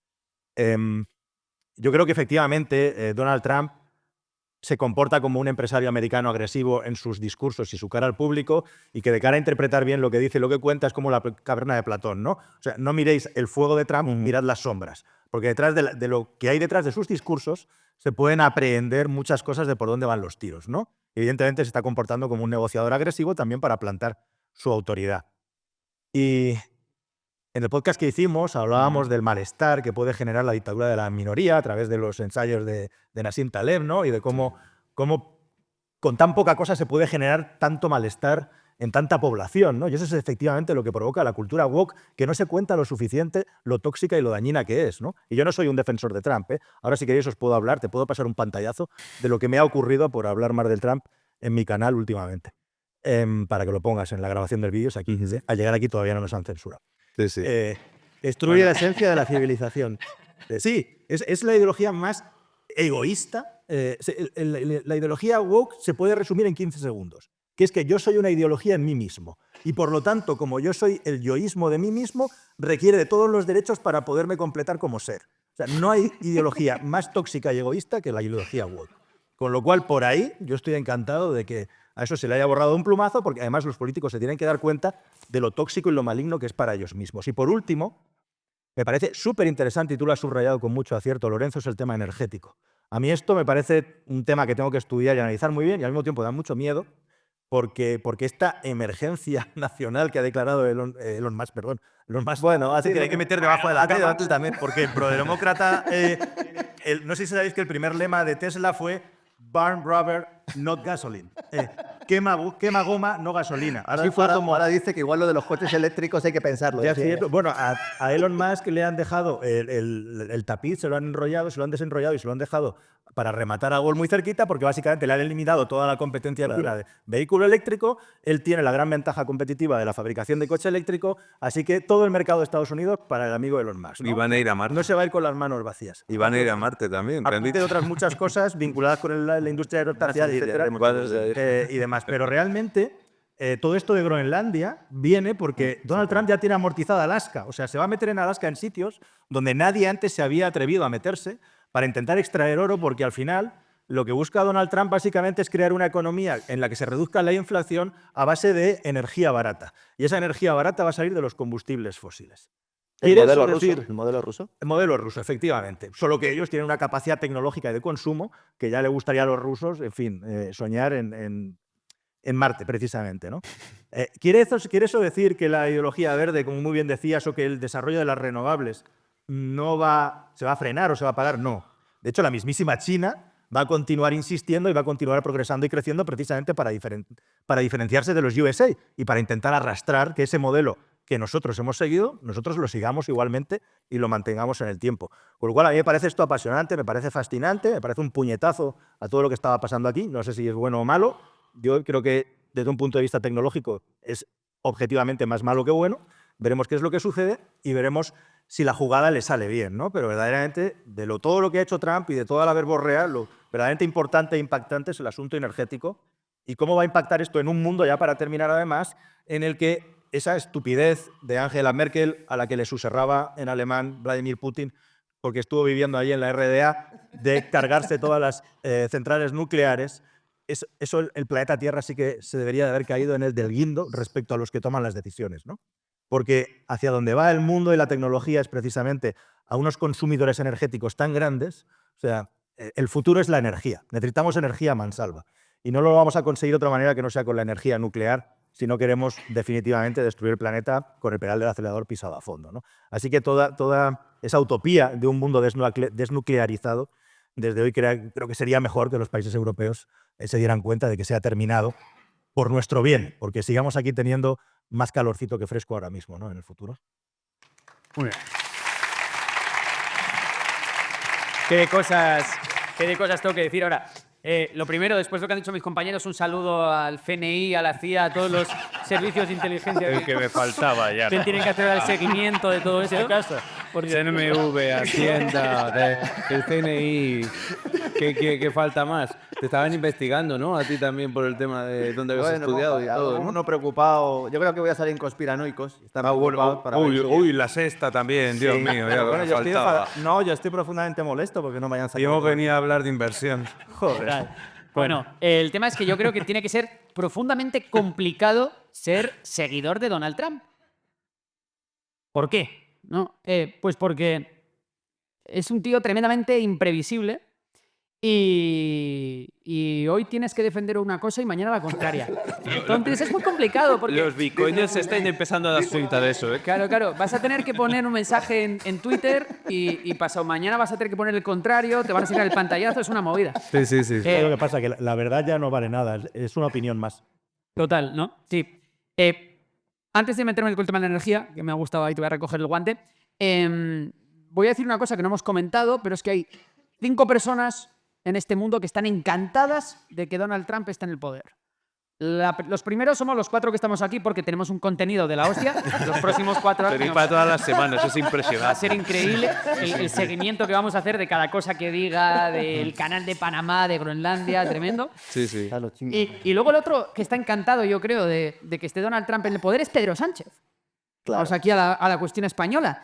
Y es que tenemos ahora mismo en las encuestas, ¿no?, que dan una mayoría absoluta ahora mismo de PP y Vox, tal, tenemos una izquierda, vamos a decir, completamente desmovilizada, con la ilusión por los suelos. El progresismo tiene una crisis yo creo que de identidad, tiene también una crisis reputacional, y sin embargo ahora es Pedro Sánchez, yo creo que tiene una oportunidad perfecta para hacer algo que es muy bueno para él y para su partido políticamente y muy malo para España, ¿no?, que es enarbolarse en la defensa de los valores progresistas contra la ultraderecha que viene desde Estados Unidos, tal, ¿eh? Y yo creo que vamos a ver mucho en estos 4 años al gobierno de España enarbolar esa lucha anti-Trump, y veremos a dónde nos lleva, porque recordemos que, bueno, es una de los, quizás ahora mismo, ¿no?, después de lo que va a pasar las elecciones de Alemania, pues Pedro Sánchez se convertirá en la voz del progresismo en Europa, ¿no? Y seguramente obtendrá mucho rédito político siendo el principal contrapeso a Donald Trump, ¿no?, a nivel internacional al menos, y seguramente eso nos lleve a juntarnos mucho, como hizo en su día Zapatero, a gobiernos latinoamericanos y todo este tema. Va a ser un tema interesante de ver. Volviendo a la cuestión energética. A ver, tenemos que entender que la energía nuclear está muy bien porque es limpia, es barata, pero tiene un problema, y es que, ¿vale?, se puede no cerrar la que ya hay, pero es muy complicado añadir energía nuclear porque hacer los proyectos conllevan miles y miles de millones de euros. Una central nuclear puedes tirarte prácticamente 15 años, ¿no?, en su construcción, por tanto no puedes de repente proyectar un despertar nuclear de aquí a 5 años. Y entonces ahí está, ¿no?, que bien, energía nuclear, no vamos a cerrarla, me parece genial que no la cerremos cuando se viene un aumento de la demanda tremendo de energía eléctrica, pero es complicado que sea la solución a nuestros problemas. ¿Qué pasa en Europa? En Europa no tenemos yacimientos de petróleo, no tenemos muchos, Noruega algo, ¿no?, que aparte no es ni de la Unión Europea. No tenemos yacimientos de gas, pero bueno, está España, que tiene sol, viento, saltos de agua. Tenemos la energía más barata posible, que es energía nuclear también, porque al final es sol, ¿no?, es energía nuclear. Y creo que lo tenemos que aprovechar, que yo creo que, como decía, que España, o Europa en este caso, no se pone la soga verde al cuello, está intentando ser independiente energéticamente y está intentando surfear una ola que puede ser para España su salvación. Y digo su salvación porque si conseguimos tener energía muy barata, que poco a poco lo estamos consiguiendo, poco a poco cada vez se añaden más gigavatios de fotovoltaica. Ahora, cuando lleguen las baterías, que la curva de eficiencia de las baterías está siendo muy pronunciada y se van a volver rentables en unos pocos años, pues tenemos la oportunidad de liderar energéticamente a la Unión Europea, de tener la energía más barata. Y lo bueno de tener la energía más barata en nuestro país es que las empresas que son intensivas en el uso de esa electricidad van a tener que desplazarse a España. Entonces veremos centros de datos, veremos industria electrointensiva, y es la última oportunidad, en mi opinión, que tiene España para subirse, para reindustrializarse, para ser alguien, para tener algo que no sea solo turismo, para tener una industria de alto valor añadido. Y yo creo que en este caso, en España precisamente, tenemos que abrazar esas energías renovables y ese binomio que hay entre energías renovables y baterías. ¿No crees que, además, yo estoy completamente de acuerdo con esa idea, porque yo lo que planteo es, y si además aprovechamos la capacidad regasificadora que tiene España, que es Sin duda, bestia? sin duda. Pues claro, al final el problema fundamental aquí es, y lo acabas de mencionar, es el tema de las baterías. O sea, en el momento en que nosotros consigamos, de alguna manera, asegurar que podremos tener energía prácticamente a demanda y que por las noches evidentemente no hay sol y que conseguiremos almacenar parte de esa energía fotovoltaica para poder generarla por la noche, etcétera, etcétera, ya nos dará igual que Francia no nos abra los Pirineos, ya nos dará igual no ser exportadores, porque evidentemente vamos a tener una autosuficiencia y, como bien dices, al final el capital vendrá directamente a España. Si eso lo combinamos con una potencia de regasificación importante, somos los reyes del mambo. Somos los reyes, pero además necesitamos tener un presidente del gobierno, o necesitamos tener un gobierno que proteja esos intereses y que haya una seguridad jurídica. Nosotros tenemos una oportunidad, teniendo a Argelia ahí con el tubo, teníamos una oportunidad magnífica para en este contexto de crisis gasista. Claro, Argelia pasó de ser un socio de Rusia hiperpeligroso, ya se podía hacer negocios con Rusia, con Argelia. Es entonces cuando nosotros, o cuando nuestro gobierno realiza la cesión del Sáhara Occidental, y entonces ya cambia y todo ese gas argelino, que aunque siga llegando a España, que iba a hacer otro tubo y al final no se hace, va a llegar a través de Italia. Perdemos ahí una oportunidad clara. Aquí el problema está en demonizar determinadas fuentes de energía. Es decir, en una crisis energética, en una situación de emergencia energética, si Estados Unidos tiene una emergencia energética, imagínate el resto, ¿no? Lo que tenemos que hacer es apostar por todas esas clases de energía y no crear falsos sueños, como el tema, por ejemplo, del hidrógeno, que está muy bien, que se puede invertir en hidrógeno y hay que tener un desarrollo tecnológico, pero la mayor parte de los informes sobre el hidrógeno y los plazos no se los cree ni el caso la manteca.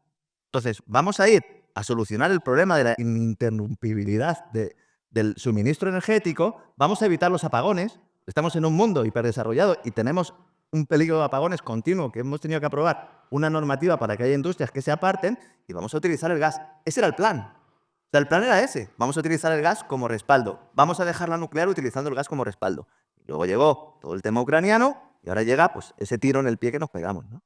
Solamente quería apuntar, perdón. Pues dale, dale. No, yo iba a decir simplemente que estoy de acuerdo. En la mitad de las regasificadoras de Europa están en España. Sí. Por tanto, podemos ser un hub de la leche.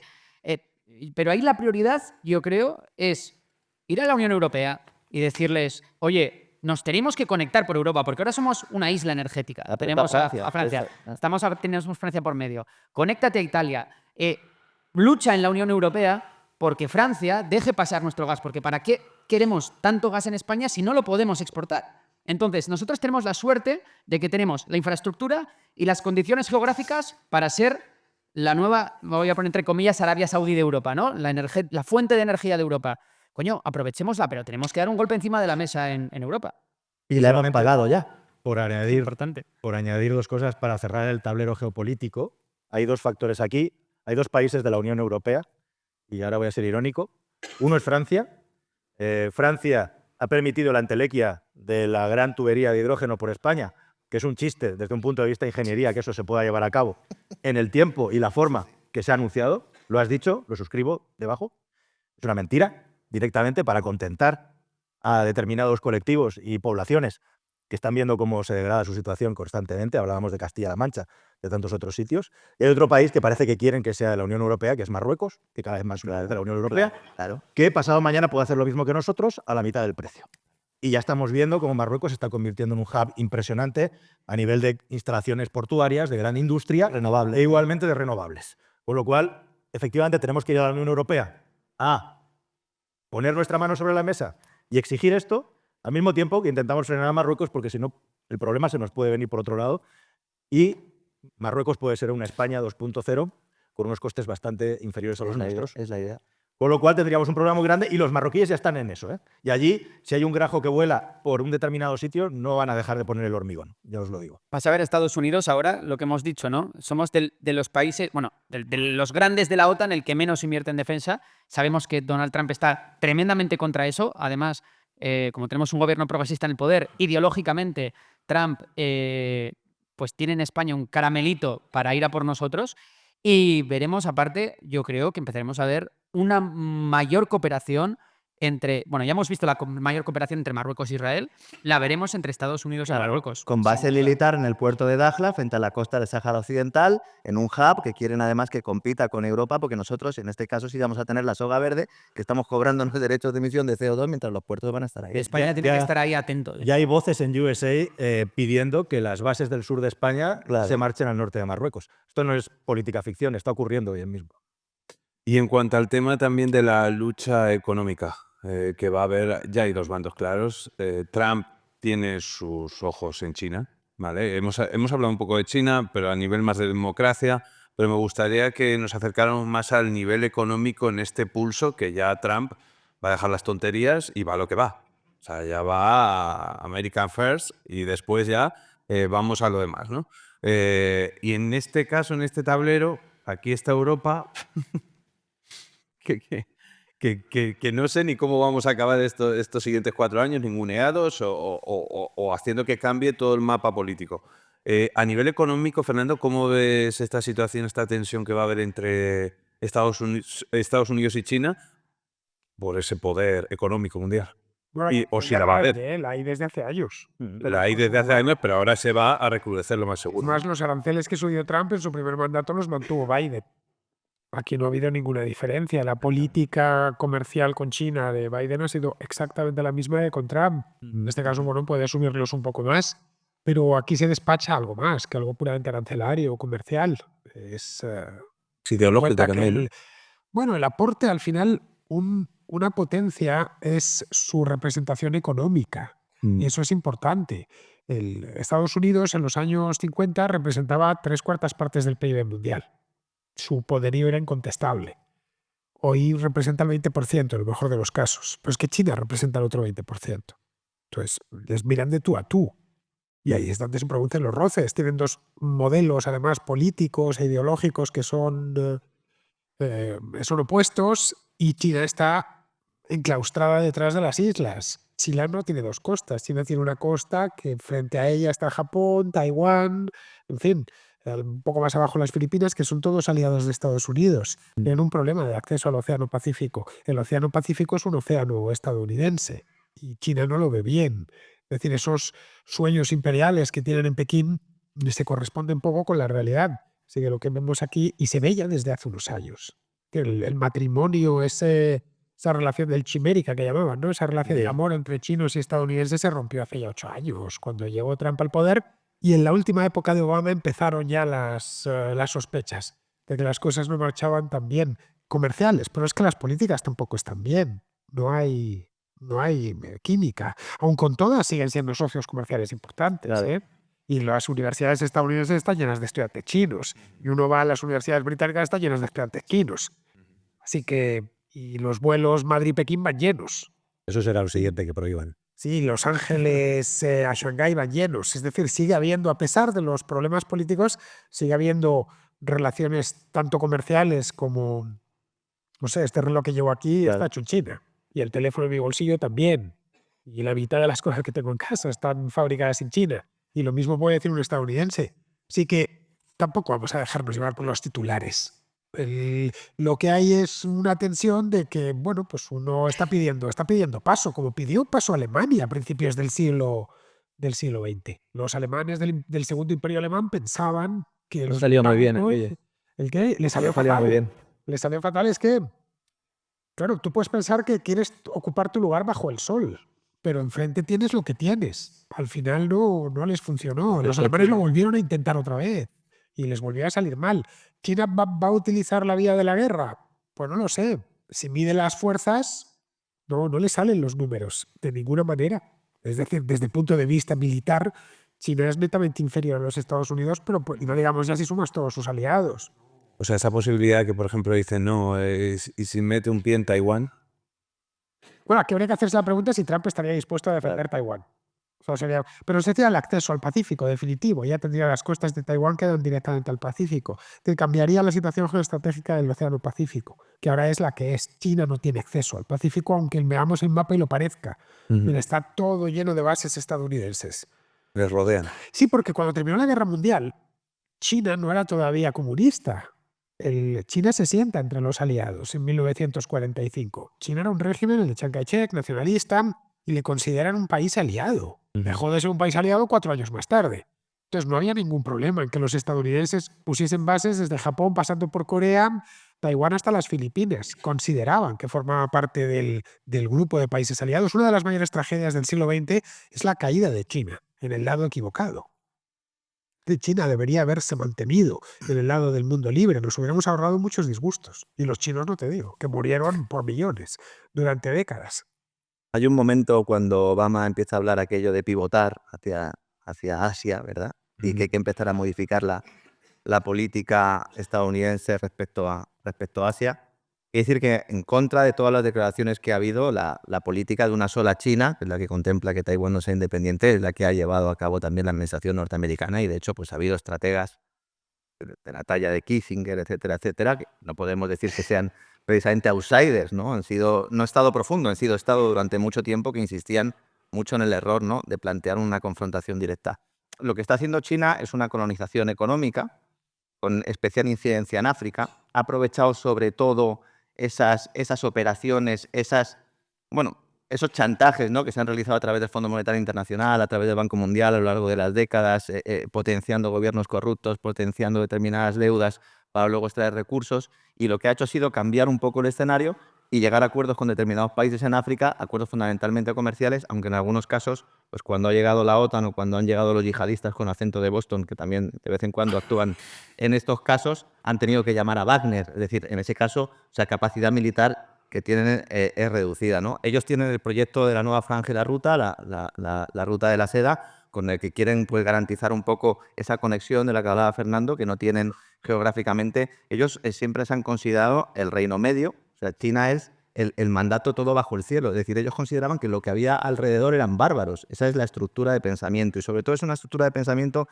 basada en el confucianismo, que muchas veces no se tiene en cuenta cuando hacemos análisis geopolíticos y que es muy importante, porque ellos no, o sea, el tema del derecho el individual frente al Estado no lo conciben como tal. O sea, ellos lo ven todo como una maquinaria que tiene que trabajar junta al servicio del Estado. Y eso, a la hora de hacer análisis geopolíticos, es muy importante. Ellos tenían un proyecto que era el proyecto de la Unión Euroasiática. De esto ha hablado mucho un economista, que es el economista de cabecera de Putin, Sergei Glacier, que además le regañó mucho por haber tenido las reservas del Banco Central fuera de Rusia, precisamente por esa expropiación, por esa congelación que se produjo, que planteaba una idea que ya Brzezinski en los años 90, ¿no?, pues ya insistía mucho en que en la medida en que Estados Unidos perdiera ese pivote de la Unión Euroasiática iba a perder la hegemonía, ¿no? Entonces, todos esos ideólogos de la Comisión Trilateral, de Carter, que luego con Reagan pues pasan, y con Alexander Haig, de secretario de Estado, pasan a una posición mucho más beligerante, vamos a decirlo así, interviniendo directamente en gobierno. Se habla mucho de Hispanoamérica, bueno, el 23F en España, la Revolución de Portugal, etcétera, etcétera, también están influenciadas por todo este proceso. Pues todo eso da un salto importante a través de la guerra de Ucrania. Ya en el Maidán es muy importante, las revoluciones de colores también tienen que ver con todo eso. Es decir, hay que intentar sacar, desde el punto de vista de los estrategas de la OTAN, el virus ruso de todas esas culturas de los países del este, y sobre todo ir ampliando la OTAN, que más allá de que podamos estar más o menos de acuerdo en si hubo un acuerdo tácito o no con Gorbachov para no realizarla, desde luego posteriormente se ha realizado. El objetivo no es tanto apretar a Rusia y presionarla, como decía la corporación RAND, sino conseguir que se rompa esa Unión Euroasiática. Y en esa Unión Euroasiática el factor clave era el acuerdo energético entre Alemania y Rusia, que era un acuerdo energético que yo he revisado hemeroteca de aquellos tiempos y nos decían que ya Europa no iba a tener ningún problema energético nunca más, porque íbamos a acceder a la gasolinera del planeta. Y además nos planteaban, iba a haber acuerdos en términos de recursos y vamos a tener una alianza clara. Evidentemente, bueno, pues el pivote euroasiático es fundamental y eso es lo que subyace de alguna manera en adelantar un poco, a mi juicio, es una opinión que tengo yo, adelantar un poco acontecimientos que a lo mejor se tendrían que haber producido un poco más tarde y se aprietan las tuercas. Uno se coge el informe de la corporación RAND, este del 2019, está muy bien porque hay muchos que han considerado que fue la hoja de ruta del Pentágono con Biden, pero Trump en este sentido es la segunda parte, porque ese informe lo que plantea es obligar a las empresas europeas que todavía sean rentables a irse a Estados Unidos, con la política del palo y de la zanahoria. ¿El palo y la zanahoria cuál es? El palo ya lo hemos visto. Si no te vienes, si no compras mis productos, hay sanciones. Pero es que además te doy una zanahoria, energía barata, una fiscalidad adecuada y salir del pozo europeo en el que estás metido. ¿Qué pasa? Que en ese punto, en ese aspecto, China es una competencia directa. Te voy a plantear un escenario. Crisis de deuda en Europa. Antes hemos hablado de la deudocracia, ¿no? Bueno, ahora mismo los países europeos, prácticamente todos, las grandes potencias, no están en suspensión de pagos porque el Banco Central Europeo se sacó de la manga el monetizar deuda y el imprimir dinero exclusivamente para comprar no solo deuda de los países, sino también deuda de las grandes corporaciones, Telefónica, Repsol, Iberdrola, etcétera, etcétera, por hablar de españoles. Imagínate un contexto en el cual, al final, el mercado se abre camino, esas primas de riesgo acaban incrementándose, hay un cierto miedo, un riesgo de que Europa en esta deriva pueda no hacer frente a sus deudas, y entonces llegan los chinos y nos ofrecen una salvación. Y nos ofrecen comprarnos su deuda. Bueno, pues ese escenario es terrorífico, no solo para nosotros, sino también para un Estados Unidos que quiera adelantarse a ese punto. Yo creo que la batalla, por lo menos en el corto plazo, va a estar más en este plano económico. Hablabais antes de energía nuclear. China ha anunciado un montón de reactores nuevos de energía nuclear, no como los de Estados Unidos, que son los SMR, estos pequeñitos que pueden venir muy bien precisamente para estos centros de datos, porque ahí se reduce todo ese componente del que hablabas tú, ¿no? Tanto de coste también como de tiempo, pero están apostando por ello, pero es que están apostando por todo. Y luego, a partir del año 2010-2014, China y Rusia se dan cuenta del escenario que vamos a tener en estos momentos y se preparan, y nosotros no. Pero uno analiza, China ha estado comprando insumos muy por encima del crecimiento económico que tenía. Y entonces veían los informes de la banca de inversión norteamericana que no entendían y decían, ¿están trucando el crecimiento? No, es que no lo están consumiendo. Están preparándose para lo que va a venir después. Están preparándose no solo por su visión a largo plazo, sino porque de alguna manera esto es como la profecía autocumplida. Al final vas a ser tú, ¿no?, el que des ese paso y ese movimiento. Y paradójicamente el que lo facilita, el que abre esa puerta, es la administración estadounidense, en concreto el Tesoro, con esa expropiación, con esa congelación de las reservas del Banco Central, que yo creo que es la decisión más equivocada. Yo creo que ellos mismos se arrepienten de aquello, aunque ahora intenten todavía plantear que se pueda coger ese dinero y que se puedan coger los intereses. Ese es el mayor error, porque eso lo que le está diciendo al resto del mundo es esa seguridad jurídica que tiene la primera democracia del mundo, ese estar seguro del sistema eurodólar, se ha ido a tomar por saco, porque ahora, si no pasas por el aro que te marque yo en cada momento de forma discrecional, que además es cambiante, entonces te puedes expropiar tus reservas. Y ese dinero no se le ha quitado al gobierno de Rusia, se le ha quitado a los ciudadanos rusos ahora y del futuro. Y eso es un mensaje que mandas. Y además, y esto para terminar, la alternativa china se nos está diciendo que se configura en torno a los BRICS.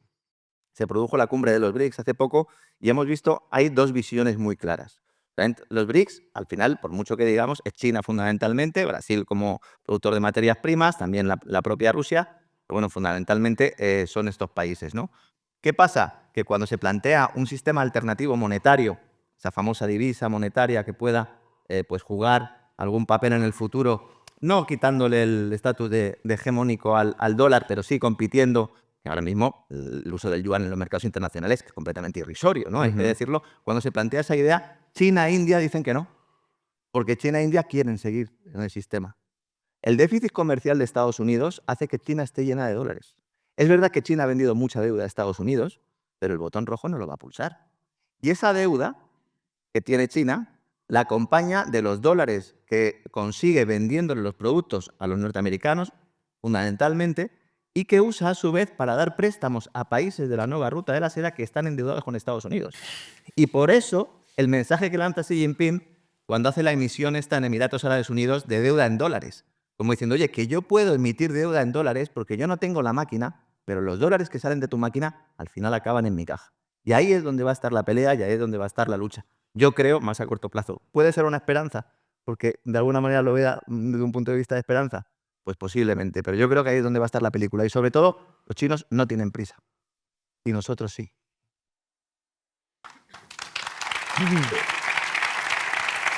Este episodio especial ha sido grabado en el gran evento de Inversión Racional 2025.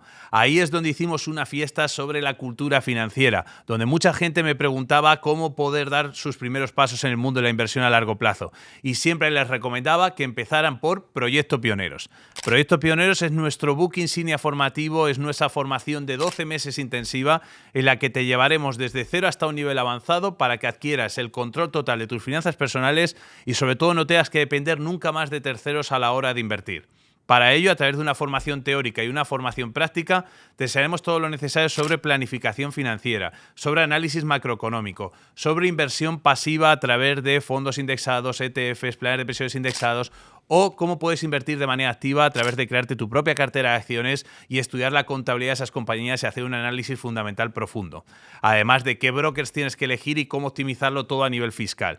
Una vez que tengas este plan completo, ya estarás preparado para acceder a la guinda del pastel, que es el grupo avanzado del Proyecto Pioneros, donde nos reunimos todas las semanas, los miércoles de 7 a 9, para buscar nuevas oportunidades de inversión y traer a grandes expertos. La verdad es que es una comunidad de primer nivel donde siempre te sentirás arropado y donde además podrás llevar tu plan a largo plazo dentro de la comunidad y también dentro de tu patrimonio y de tus inversiones.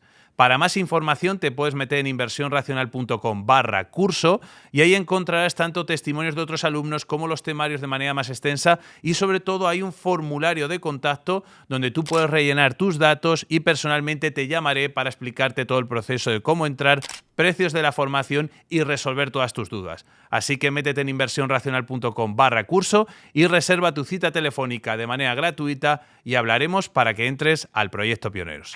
La verdad es que tengo que decir que está siendo una masterclass impresionante. O sea, yo ni hablo, o sea, yo estoy disfrutándolo, vamos. Bueno, yo voy a ser muy breve. No, no sea breve, no pasa nada. Se quedan 5 minutos. Sí, me preguntan muchas personas. Yo me voy a centrar más en el apartado tecnológico, porque ya está muy bien cubierto la parte financiera que no controlo en absoluto tanto como tú, Lorenzo. Muchas personas me preguntan si creo que los aranceles que la Unión Europea le pone a los coches chinos van a servir para frenar a la industria del automóvil china. Yo siempre digo que esto es como en las películas cuando un malo que es más fuerte que el débil va corriendo detrás suyo y el débil le tira una mesa, le tira lo que tiene delante, ¿no? Le pone una puerta embarrada, pero el otro es más fuerte, más rápido y al final siempre le acaba recuperando el camino, ¿no? Pues esto es exactamente igual. O sea, mi posición, mi planteamiento es que vamos a un mundo con una supremacía tecnológica de China y esto es imparable. Como dije antes, la bola de nieve no la va a detener nadie. Para las personas que hemos tenido la suerte de poder viajar a China, ver cómo trabajan, ver lo que han construido en el país, ver cómo la privacidad no es un valor, eres un elemento del Estado, eres un número, eso les da unas ventajas competitivas que, a pesar de que algunos quieren imitar, nunca van a llegar a alcanzarlas, ¿no? Y bueno, y todo lo que hace Estados Unidos poniendo barreras a China cada vez más duras, cada vez más fuertes, no es nada más que una demostración de la debilidad y del miedo, ¿no? Son las sillas y las mesas que les tiran para que no los alcancen.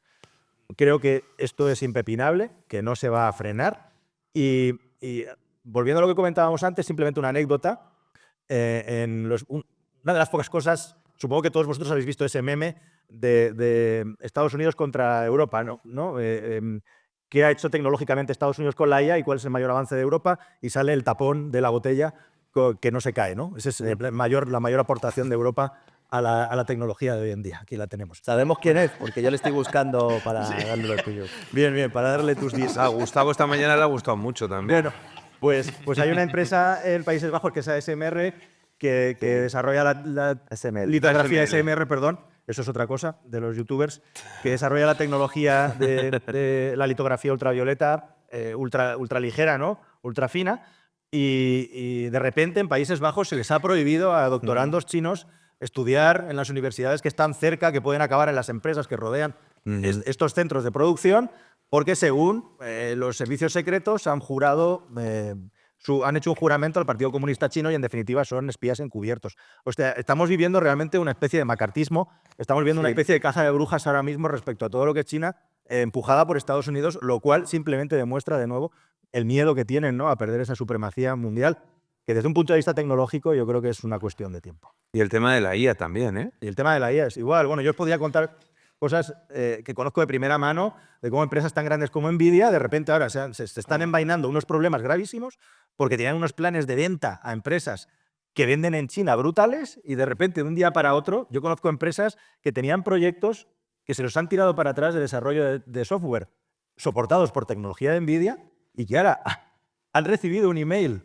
en las Navidades del año 24, supongo que para que nadie cogiera el teléfono y les dijera hijos de tal a la gente de Nvidia, porque es que me están hablando de que se van a tener que gastar 500, 600, 700 millones de euros que no tenían en el presupuesto porque ahora no pueden colocar su producto con el chip de Nvidia. ¿Lista negra? Una lista negra. Es una lista negra. Es tremendo y no somos conscientes de todo lo que está pasando, de esa guerra subterránea, hasta dónde está llegando desde el punto de vista de la tecnología, ¿no? Sí, mi opinión, estamos jodidos. Jodidos. Porque, por un lado... Resumen. No sé por qué aplaudimos esto, la verdad. No tengo ni idea. Somos masocas en España, yo no lo sé. Hasta de seguir bailando mientras pare la música. Es increíble esto, ¿eh? Es reír por no llorar, ¿no?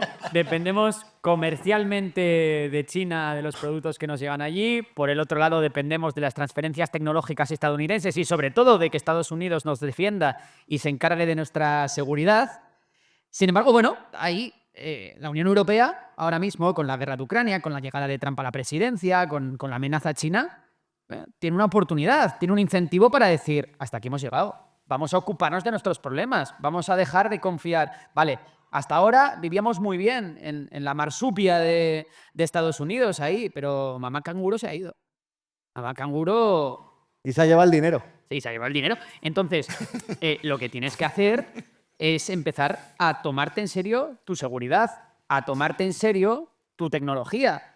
O sea, Europa se tiene que poner las pilas y qué mejor ocasión que esta, que le estamos viendo ya las orejas al lobo. Por la parte de China. Por la parte de China, China ha hecho una cosa súper bien, que es, en los últimos 10 años, se ha hecho con el monopolio de un montón de industrias estratégicas para el futuro. Construcción de paneles solares, producción y procesamiento de tierras raras, por ejemplo, baterías, coches eléctricos. Ha entendido el futuro. China ha entendido el futuro, mientras en Europa no lo hemos entendido. Y ahora se está viendo que, claro, ¿ahora qué nos queda? Nos hemos dormido en los laureles. Pongamos aranceles, claro, para que no vengan los chinos y nos coman. Pero es que tenías que estar tú preparado desde hace mucho tiempo, ¿no? Eso por un lado. Por otro lado, China tampoco está exenta de retos. China tiene un problema de envejecimiento de población mucho mayor que el de Europa por dos cosas. La primera es por la política de un solo hijo, que ya la han tenido que revertir. China, por cierto, ya pierde población. Ha dejado de crecer, ya en 2023 perdió, en 2024 pierde un poquito más y seguirá esta tendencia, ¿no? Y cada vez la población china va a estar más envejecida y todo este rollo. El otro tema por lo que esto es muy importante para China es porque China no recibe inmigración y, por tanto, la inmigración no palia en parte este envejecimiento de la población. Entonces va a tener un problema. Y luego, obviamente, como toda economía, China no está exenta de, llegado un momento dado, sufrir un tipo de recesión. La pregunta es, cuando todo esto llegue las vacas flacas a China en algún momento puntual, bien por la ciclicidad de su economía o por lo que sea, ¿se va a mantener el contrato social con su población? ¿Va a seguir el chino aceptando su dictadura a cambio de progreso cuando este progreso ya no exista? Bueno, esa era la idea que planteaban los estrategas norteamericanos, que era vamos a meterles en la OMC, vamos a conseguir un desarrollo económico, pero era la contraria, en lugar de a través de la recesión, a través del crecimiento. Claro. Y se dieron cuenta de que se habían equivocado. Pero claro, en ese contexto, lo que comentaba yo antes del enfoque filosófico del ciudadano es muy importante, porque nosotros lo vemos como un pueblo que se puede levantar. O sea, los chinos no están contra su sistema. Y ese es el gran tema ahí, y el gran anatema que tenemos que tener en cuenta. Igual que los rusos están apoyando a Putin. Y además son pueblos que están acostumbrados a pasar las canutas. Con lo cual, ahí en esa competencia, evidentemente es complicado. Pero si China cae, no solo caerá China o no solo tendrá problemas China, y si se tiene que meter hacia adentro, como dices tú, China, van a sufrir muchos de los países que dependen de China para hacer frente a sus deudas, entre otros Estados Unidos. Y eso sí que es un game changer. Totalmente de acuerdo. Y luego tenemos el tema, ¿no? Ahora vemos una locura cuando Alemania dependía del gas ruso. ¿Cómo dependías de Rusia energéticamente para todo? Ahora lo vemos y dices, pero estabas loco. ¿Cómo vas a depender de Putin para tener energía en tu país? Pues ahora un poco, y esto se vio muy bien con el COVID, es, ¿de verdad estás confiando en China para que sea tu proveedor de cualquier elemento estratégico para tu economía? Ostras, es peligroso. Nos acordaremos de esto cuando estalle un conflicto, si estalla, ¿no? Pero el momento de actuar es ahora. Creo que es muy fácil actuar a la contra cuando ha pasado un problema y de repente tenemos unos cuellos de botellas de la leche. No, hombre, actúa cuando todo está bien o cuando todo no está del todo mal. Y luego, respecto a la parte de Taiwán, yo creo que es un conflicto que vamos a sortear durante varios años, y es porque China, en el momento en el que decida tomar acción para tomar Taiwán, quiere estar realmente preparada. Y creo que todavía no lo está. Creo que todavía es pronto y creo que todavía China no quiere piedras en el camino hacia la hegemonía mundial. China aspira a convertirse en la economía de referencia mundial y para hacerlo no puede sufrir ningún revés en las próximas 1 o 2 décadas, ¿no? Entonces yo creo que posiblemente veremos acciones chinas durante estos años, pues más violaciones del espacio aéreo, más maniobras militares que bloqueen la isla y este tipo de cosas, y veremos mucha retórica. Pero creo que todavía el conflicto de Taiwán va a tardar bastante tiempo en eclosionar y va a esperar a que China realmente sepa que puede asumir el coste de hacerlo.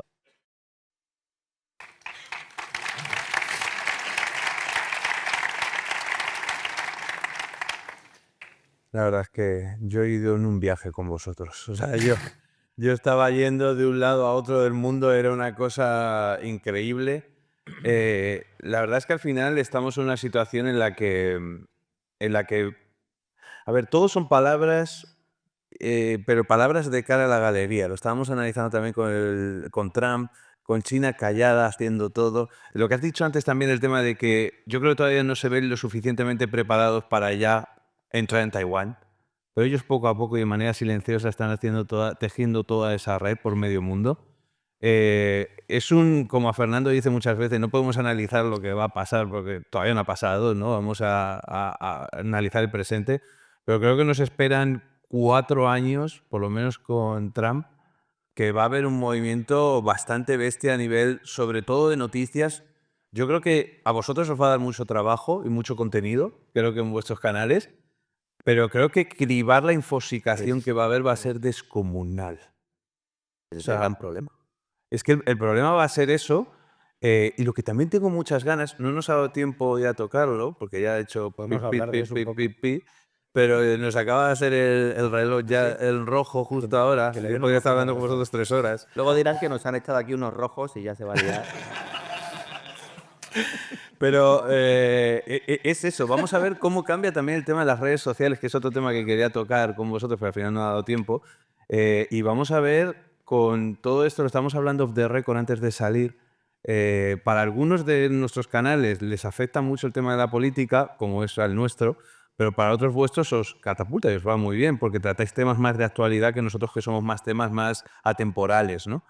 Y tengo mucha curiosidad por ver qué va a suceder en los próximos meses y años con la libertad de expresión, con que nos dejen hablar de ciertos temas. Y creo que esta charla de hoy por lo menos ha sido el último reducto que podemos hablar libremente, hablando de la palabra COVID, elecciones, Trump, etcétera, etcétera, etcétera, que vamos a ver si en el futuro por lo menos podemos seguir hablando. El objetivo, como decía Hannah Arendt, el objetivo de la mentira, de la desinformación, no es que tú creas otra cosa, es que dejes de creer en todo. Y ese es el gran problema aquí. La desinformación, la mentira, es para que no creas en nada. Y cuando no crees en nada, entonces llega un Deus ex machina y entonces puedes seguir a cualquiera y lo puedes seguir hasta las puertas del cadalso. Muchas gracias a todos y gracias a vosotros por haber dado esta masterclass auténtica. Muchas gracias. La verdad es que tenemos una última sorpresa para ti. Y es que hemos habilitado dentro de la página de Inversión Racional una zona exclusiva para el podcast, donde vamos a subir notas del episodio, bibliografía recomendada, que creo que te aportarán muchísimo valor. Solo tienes que meterte en inversionracional.com/podcast y ahí encontrarás más información. Un abrazo y hasta luego.